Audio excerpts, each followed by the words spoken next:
so psychedelics, because a lot of people that have found themselves have done so through using some psychedelics as well as meditating, whatever. Have you done such things? Many. Yeah. Really? Yeah.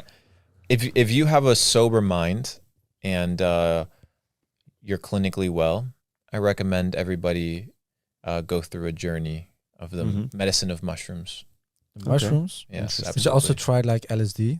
I haven't tried anything synthetic. Everything that I've tried comes from the earth. And the reason I'll explain it why, it may sound a little pseudoscience or crazy, but the mycelium network, right, the network of the mushrooms, it carries data and information. It carries information and data on the earth, the history of the earth, the people that have interacted and walked on the earth. It carries data. That's why I use the word data sets. Right? You download data sets from the universe. It comes from the mycelium network. Because sometimes you get an idea. But how do you know? And people are like, oh, I'm a genius. Well, how do you know that that idea is yours? Maybe you're not a genius. Maybe you were in the right place at the right time to capture that idea and that thought. So what the mycelium network does when you consume mushrooms is it gives you access to a different frequency to tap into what? The data sets. And you get downloads of information, right? Like software into your brain that radically change your life. They give you a perspective of reality that you have not experienced. They reroute your neural networks. They teach you how to think differently. This has been proven in science. This as has well, been proven a lot recently, right? Huberman, Dr. Huberman, he did a podcast on psilocybin. And the issue is, you know, there's a lot of religion attached to not using these things. And I talk to Muslim friends or I talk to Christian friends and I'm like, hey, but you should try it too. I'm like, well, I can't get high. I'm like, okay, perfect. I completely understand. Maybe you can microdose, right? Microdose, because you don't have to be out here blasted, seeing aliens and living in the metaverse to still experience the benefits of medicine, right? Yeah.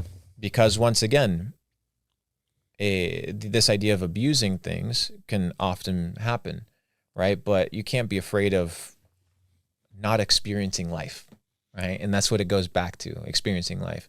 That doesn't mean go out here and do crack cocaine and do all this crazy shit, right? What it means is you still have to be intelligent and you still have to be sober-minded. And you can microdose. Why? Because psilocybin is known to increase neuroplasticity, right? Which is the creation of new neurons in your brain, which we've heard this thing back in the day. If you got hit in the head, your neurons would die and they would never regrow, right? You would never get more neurons. You would always get stupid. Well, psilocybin has proven that you can actually create neurogenesis, neuroplasticity, and finally creating new neural networks in your pathway on how your brain processes information. When you're on mushrooms, you process information completely different than when you're in this state of mind. So I recommend them. I've done that. I haven't done them in a couple years, but I've had a good time with them. Yeah. They've been cool. Cool. Did you have like a certain kind of purpose with it? A goal? When you were like the first time, no. The first time, no. Just the first time, experience the first time it was my brother, Mr. Belmar, Nate. He was like, bro, like you have to try this. And I was like, okay, like sounds good. And my epiphany, I'll share it. This is the first time I shared my epiphany. I started crying on my first mushroom trip. And I cried because I felt sorry for people. I felt sorry that people were living sad lives. And that was the entire mushroom trip. That was 8 hours. But I was in that mental loop of sorry for people. I'm like, dude, like most people are sad. Most people are unhappy. Like this sucks. And I could feel for people, right? Because when you're on your phone, you're so self-absorbed. You're so focused on you. I did this mushroom trip. I was like, dude, I feel sorry for people. I feel empathetic. And ever since then, I actually have it recorded on my phone. You know, I record that entire trip. I record every single one of my psychedelic trips. Like just audio or audio, also? Audio. Okay, audio. I'm not going to record the visual. I'm probably doing some crazy shit. Will be great content. Yeah, facts, bro. Damn. But yeah, bro, it's a good time. You're just experiencing life. But to talk on the other side of the coin, you know, you see a lot of mushroom heads or people that spend too much time doing these things. And it's like Alan Watts used to say.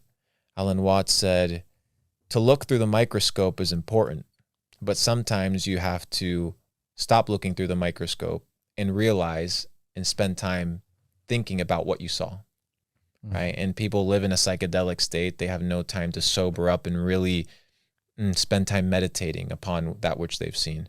Yeah, that's great, man. Interesting. I've never done like mushrooms or anything. Well, you're in Amsterdam, brother, so yeah, man. it might be a good city for that. Yeah, I mean, yeah, there's enough opportunities to do Yeah. so. Yeah. I've had some bad experiences with smoking weed, or actually one, and after that I just quit everything. But hearing these things, we've got another friend as well who used to have a company in mushrooms as well, so he really got into it, and he had some of the same very interesting stories as well. Just opening up windows or clearing out windows with visions that he had never had before. So got some great insights. Yeah, I think it's all about how you position yourself, who you're with, the environment, your Yeah, age, your sure. knowledge. You know, I did mushrooms one time with one kid that peed his pants and like he was throwing shit around the house and things of this nature. And I was like, okay, clearly this person's immature. They weren't prepared for this experience, right? So Yeah. you have to be in a state of maturity because it's medicine. It's not a toy. Mm-hmm.